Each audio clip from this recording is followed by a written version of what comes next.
Americans played in our story. The Ideal Story is a week-long celebration in 1926, organized by historian Carter G. Wilson.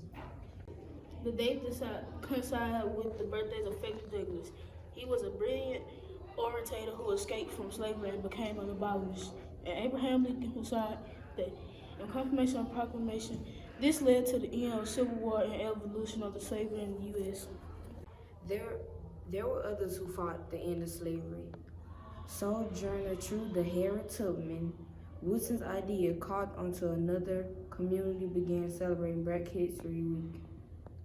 History clubs, education institutions became hosting events and celebrations.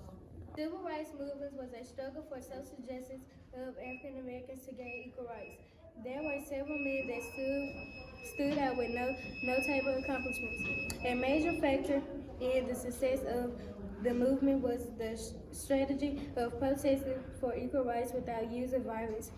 Led by Martin Luther King, millions of blacks stood to the streets for a peaceful protest.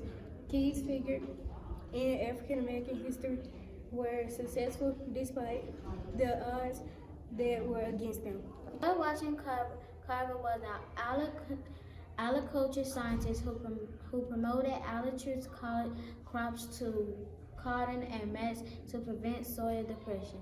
He developed hundreds of products using peanuts. He was the most promoted black scientist of the early 20th century.